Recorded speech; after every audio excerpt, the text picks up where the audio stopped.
अन्नदाता, पग पग पर है संग तुम्हारे अन्नदाता। लहू किसानों का बन के पसीना सींचता है धरती का सीना। मेहनत का तेरी हक दिलवाने, नई तकनीक नई खोज बताने। पशुधन को गुणवान बनाना, पौध सुरक्षा को सिखलाना, खेती के सब गुर समझाने, भारत का सरताज बनाने। आठों पहर है संग तुम्हारे अन्नदाता, अन्नदाता। नमस्कार, मैं हूं आपके साथ निदा अहमद। आप सभी दर्शकों का अन्नदाता कार्यक्रम में स्वागत करती हूं। हर रोज की तरह कार्यक्रम में लेकर आई हूं खेती बाड़ी से जुड़ी हुई बहुत सी लाभकारी जानकारियां। तो चलिए सबसे पहले देखते हैं क्या है विशेष आज के कार्यक्रम में। अच्छी बढ़वाड़ हेतु गांठ गोभी की फसल में जरूरी प्रबंधन।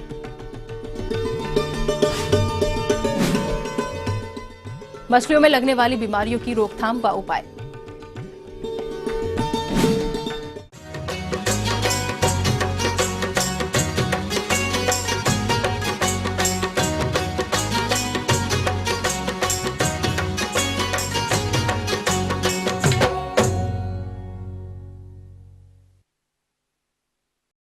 किसान भाइयों, गोभी वाली फसलों में यदि गांठ गोभी की बात करें तो इसकी मांग होटलों में अधिक रहती है। इसलिए शहरी क्षेत्रों के नजदीक रहने वाले किसान इसकी खेती करके अधिक लाभ ले रहे हैं। आज हमारे बीच एक ऐसे ही किसान मौजूद हैं जिनका नाम है सतीश कुमार, जो कि गांठ गोभी उगाकर प्रतिवर्ष अच्छी आय कमाते हैं और इस वर्ष भी इसकी रोपाई किए हुए हैं। तो वो अच्छी उपज के लिए फसल का प्रबंधन किस प्रकार से करते हैं, आइए जानते हैं खुद उन्हीं से। कई किस्म की गोभी होती है, गांठ गोभी है, पत्ता गोभी है, और ये एक गुलाबी गोभी है और फूल गोभी। लेकिन हमने अब की बार इन गोभी के अलावा गांठ गोभी का उत्पादन किया है और हमने मांग के अनुसार थोड़े थोड़े क्षेत्र में किया है। गांठ गोभी, जिसका ऊपर का फूला हुआ तना और साथ में लगी पत्तियां खाने में उपयोग होती हैं और इसकी मांग शहरों में ही अधिक रहती है। इसलिए शहरों के आसपास के किसान ही इसकी खेती अधिक करते हैं। हमारे ये किसान गांठ गोभी की खेती में जैविक खाद और जैविक दवाओं का प्रयोग करते हैं, जिसके कारण इनके उत्पाद की कीमत अच्छी मिलती है। तो इनसे जानते हैं कि फसल में प्रबंधनों को ये किस प्रकार से अपनाते हैं। और ये सब चीज़ हमारी जैविक है और ये जो हमारा उत्पादन हम इसको बिक्री के लिए दिल्ली भेजते हैं। और जब हमने गांठ गोभी की तैयारी की तो हमने इसमें ट्राइकोडर्मा, विवेरिया आदि जो अन्य चीज़ें हैं वो डाली, जिसमें गाय का गोबर है, गौमूत्र है, इन सब से हमने जैविक खाद तैयार की। और जैविक खाद तैयार करने के बाद हमने यानी कि खेत की जुताई करते समय हमने सब कुछ डाला। और फिर हमने इसे डालने के बाद जब हमारी गांठ गोभी की पौध 30 दिन की हो जाती है, उस टाइम पे हम खेत में रोपाई करते हैं। और रोपाई करने के 15 दिन के बाद, यानी रोपाई करते हैं हम पानी लगा देते हैं और 15 दिन बाद इसकी निराई गुड़ाई करते हैं। उसके बाद जब हमारी फसल 30 दिन की हो जाती है, इस पर हम जीवामृत, जो गौमूत्र, गोबर और बेसन और मिट्टे से हम तैयार करते हैं, उसका छिड़काव करते हैं और उसी को हम इस खेत में जड़ों में भी देते हैं। उससे हमारा उत्पादन अच्छा होता है, जैविक उत्पादन होता है और जिसके अंदर विटामिन से हमारी ये फसल है, गोभी है, ये भरपूर होती है और इसकी मांग बहुत जगह है। और इस गोभी को हम सब्जी के रूप में भी उपयोग कर सकते हैं और सलाद के रूप में भी हम इसको उपयोग करते हैं। और हम लगभग 40 दिन के बाद कटाई करते हैं इसकी, जिससे हमें एक फूल से 50 रुपये, एक गांठ गोभी 50 रुपये हमें मिलता है। और हमारा खर्च बहुत ही मामूली आता है, जिसमें 2-3 रुपये का लगभग खर्च आता है। अभी हमने एक बीघा में ये तैयार की है, जिससे कि हमें 20-25 हज़ार रुपये की आमदनी हो जाएगी और इसमें खर्च हमारा 4-5 हज़ार रुपये आएगा। प्रबंधन की बात यह है कि इसमें कीट मकोड़े वो बहुत ही कम आते हैं। इसमें आवश्यकता नहीं पड़ती, जो हम जीवामृत डालते हैं उससे हम सब कुछ कवर करते हैं। पेस्टिसाइड की आवश्यकता नहीं पड़ती इसमें। जब इसका वजन 300-400 ग्राम हो जाता है, उस टाइम हम कटाई शुरू कर देते हैं, क्योंकि फिर ये काफ़ी मोटी हो जाती है तो उसकी मार्केट वैल्यू थोड़ा कम हो जाती है। इसलिए 40 दिन के आसपास 300-400 ग्राम की हो जाती है। जैसे 50 दिन की होती है, उस टाइम पर ये 500 ग्राम, 600 ग्राम, 700 ग्राम तक हो जाती है। तो हम 50-55 दिन के बीच में हम पूरे खेत से कटाई कर लेते हैं इसकी और समाप्त कर देते हैं। तो ये थी कुछ उपयोगी जानकारियां। अब लेते हैं एक छोटा सा ब्रेक, जल्द लौटेंगे और कार्यक्रम में आगे है महत्वपूर्ण जानकारियां। बने रहिए हमारे साथ। मछलियों में लगने वाली बीमारियों की रोकथाम व उपाय।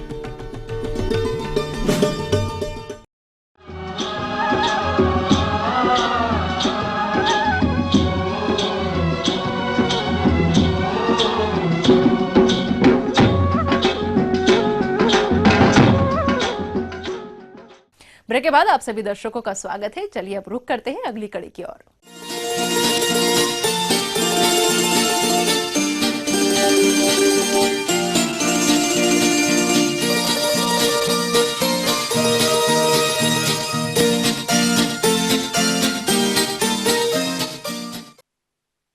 राज्य के जो किसान मछली पालन कर रहे हैं उन्हें ठंड के मौसम में मछली तालाबों की विशेष देखरेख करने की जरूरत होती है, अन्यथा मछलियों में कई प्रकार के रोग पनपने लगते हैं, जिनकी समय रहते रोकथाम नहीं करने पर तालाब में मछलियां मरने लगती हैं, जिससे मछली पालक भाइयों को नुकसान उठाना पड़ता है। तो मछली पालक भाइयों, कैसे करें आप मछलियों के रोगों का नियंत्रण? आइए जानते हैं जिला मुजफ्फरपुर के विशेषज्ञ डॉक्टर SC रॉय से।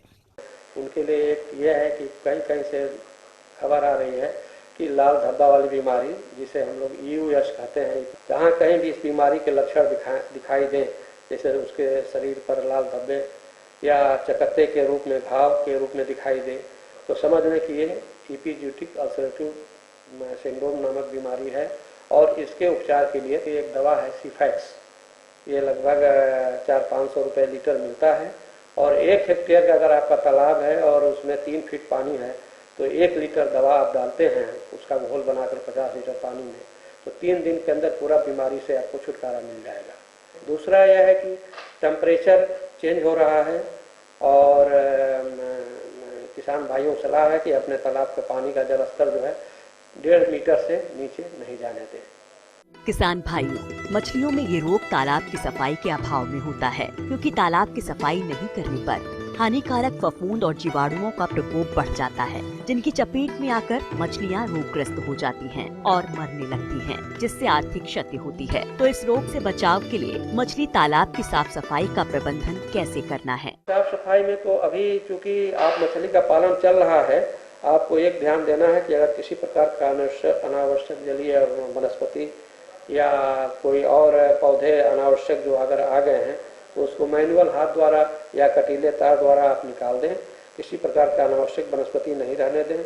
और दूसरा, थोड़ा सा हम लोगों को ध्यान देना है कि बहुत सी छोटी छोटी अनुपयोगी मछलियां जो है, जैसे पोथिया हुआ, चिलवा हुआ, तालाब में आ जाती हैं और अनावश्यक रूप से उसमें प्रजनन करके अपनी संख्या को बढ़ा लेती हैं, जिससे कार्प मछलियों के लिए जो आप पालन किए हैं, भोजन और ऑक्सीजन की कमी हो जाती है।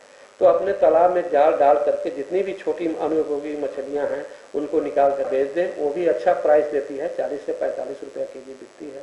दूसरी बात यह है कि जाड़े में जो आप कृत्रिम भोजन खिला रहे हैं मछली को, वो थोड़ा सा दिसंबर और जनवरी में उसका जो रेट है, जैसे 2 से 3% हम लोग कहते हैं बॉडी वेट के हिसाब से, तो आप हाफ कर दें। मछलियों की अच्छी वृद्धि के लिए कृत्रिम आहार की जरूरत होती है। इस आहार को बनाने के लिए इसमें उपयोग किए जाने वाले अवयव की प्रतिशत मात्रा इस प्रकार है।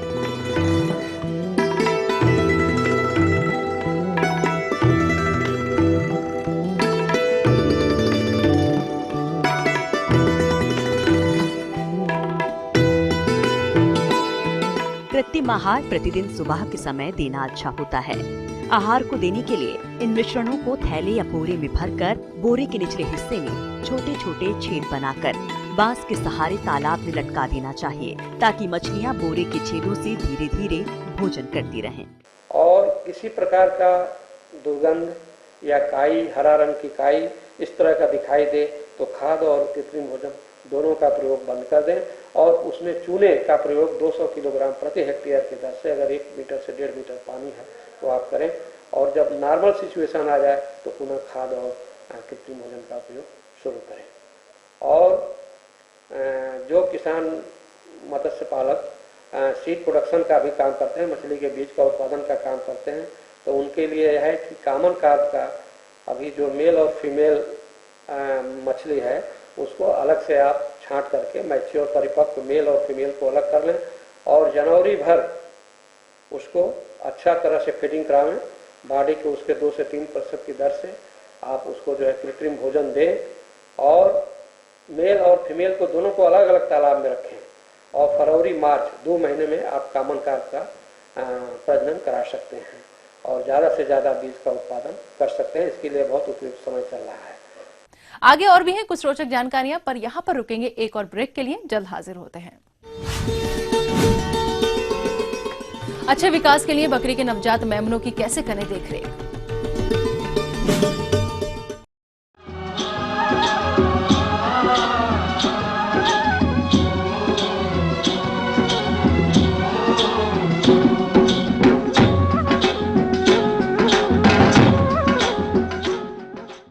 ब्रेक के बाद एक बार फिर से आप सभी दर्शकों का अन्नदाता कार्यक्रम में स्वागत है। बढ़ते हैं अगली प्रस्तुति की ओर।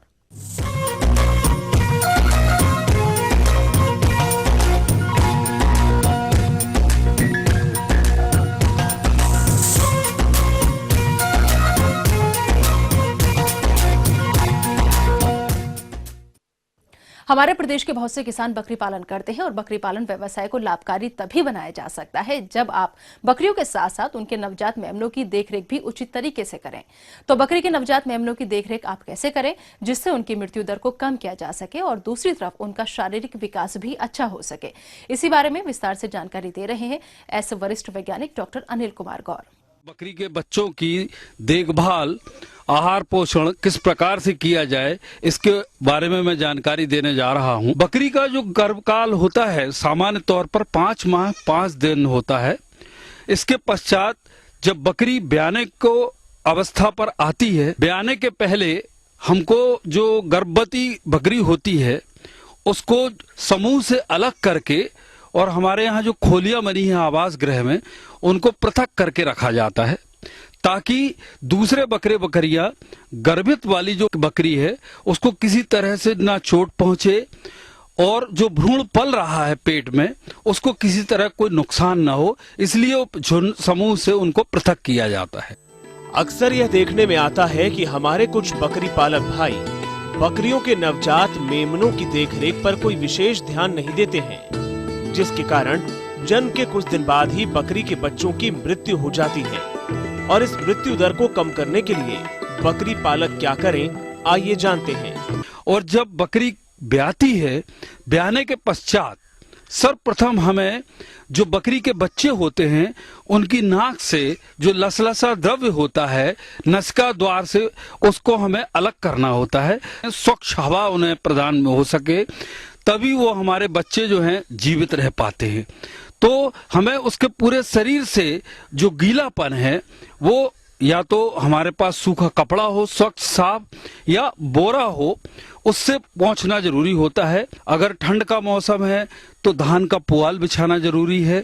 और जो आवास गृह हैं उनमें ठंडी हवाओं से बचने के लिए हमें बोरों की फट्टियां लगा करके ठंड से बचाव करना जरूरी होता है। इसके पश्चात जो है आधे से 1 घंटे के अंदर हमें बकरी के बच्चों का वजन ज्ञात करना है और वजन के अनुसार ही हमको प्रथम दिवस से लेकर 5 दिवस तक, जिसे हम चीख या तेली कहते हैं, वो शरीर भार का 1/10वां हिस्सा देना अति आवश्यक होता है। 6वें दिन से फिर बकरी के बच्चे जो हैं अपनी माँ से दूध ग्रहण करते हैं और यह भी जो दूध पिलाया जाता है यह इनको पहले थनों को अच्छी तरह से कुनकुने पानी से धो लेना चाहिए और स्वच्छ सूखे कपड़े से थनों को पोंछ लेना चाहिए।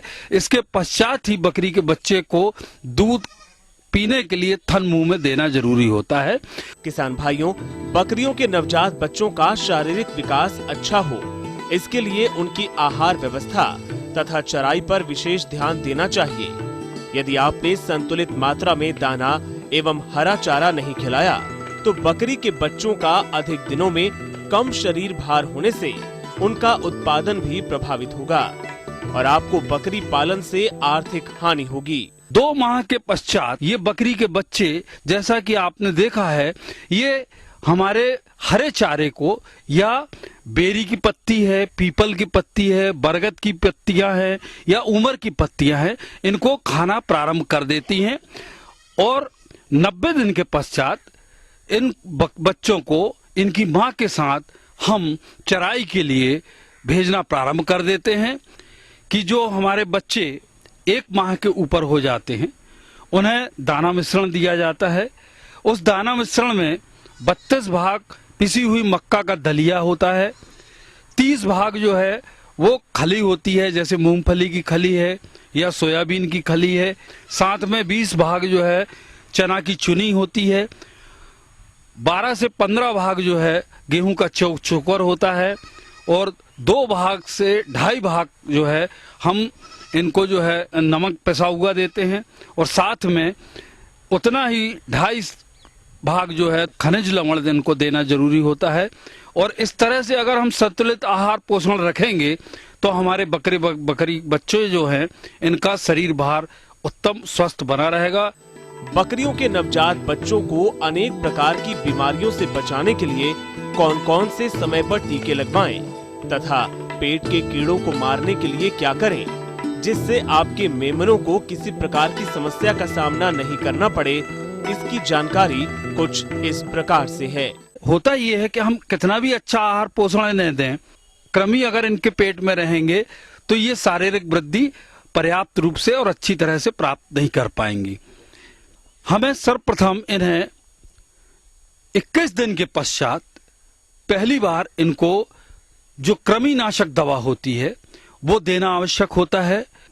अब इसके पश्चात जो आता है कि हमारे बकरियों में जो वार्षिक टीकाकरण कार्यक्रम है, वर्षा के पूर्व जो है गलघोंटू रोग का टीका, मुंहपका खुरपका रोग का टीका और साथ में जो है एक टंगिया रोग का टीकाकरण किया जाता है।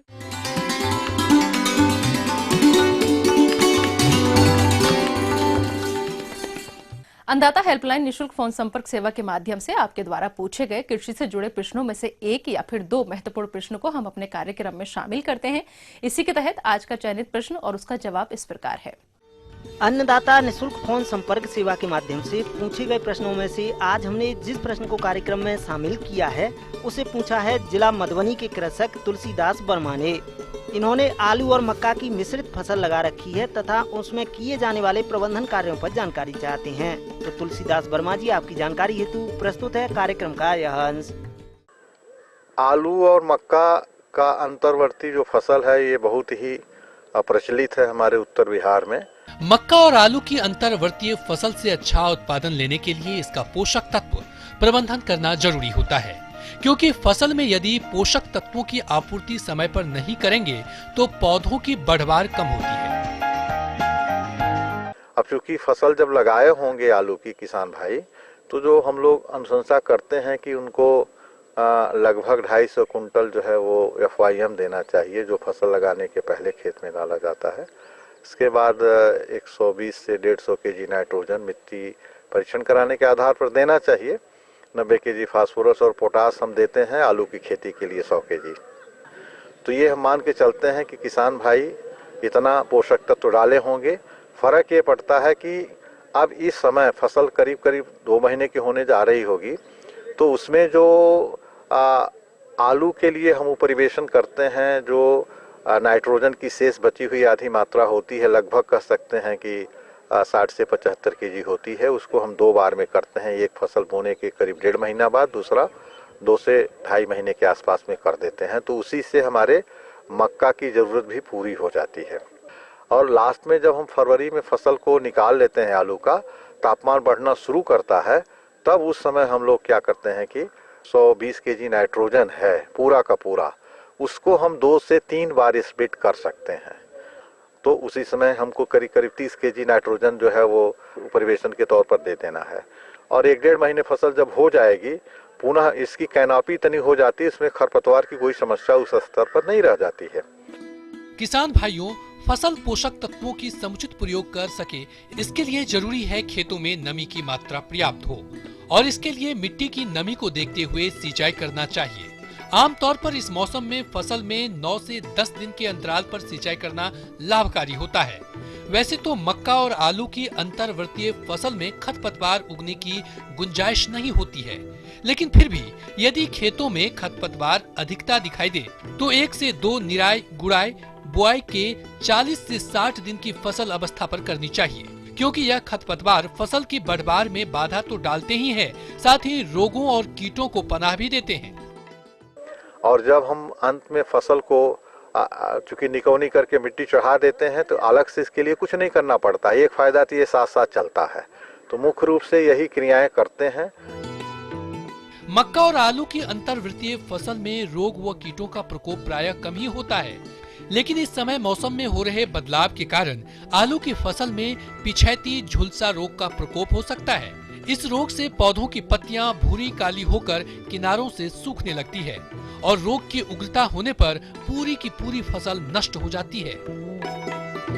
क्योंकि बीमारी जो है वो फंजीसाइड है, इंडोफिल 45 हो चाहे रेडोमेल, हम कोई भी जब छींटते हैं ना तो उसमें फायदा ये होता है कि अगर वहाँ पर कोई फंगस उसके लिए नुकसानप्रद है तो वो ऑटोमेटिकली एक ही खर्चे से, मतलब लेबर का खर्चा तो एक ही मान सकते हैं, दवा कुछ ज़्यादा लगती है चूँकि वॉल्यूम पर डिपेंड करता है, लेकिन लेबर का खर्चा कम हो जाता है और फ़ायदा निश्चित रूप से फ़ायदा है। जो भी इंसेक्टिसाइड डालेंगे या फंजीसाइड डालेंगे उससे आपकी फसल को निश्चित फ़ायदा होता है।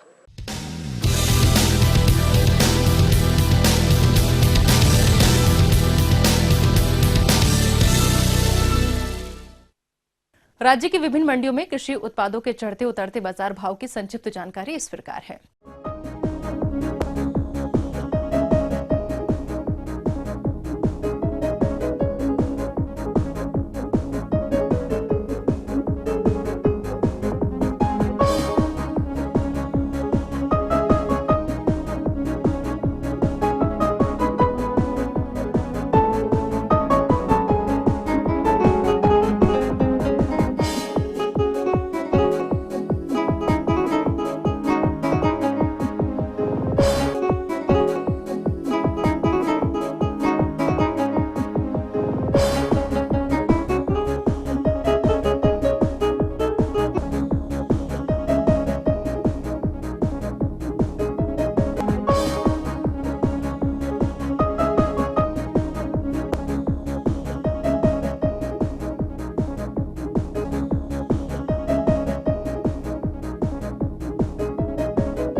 अब आइए देखते हैं कल दिखाए जाने वाले कार्यक्रम की मुख्य झलकियां। चने की फसल को हानि पहुंचाने वाले कीटों का नियंत्रण,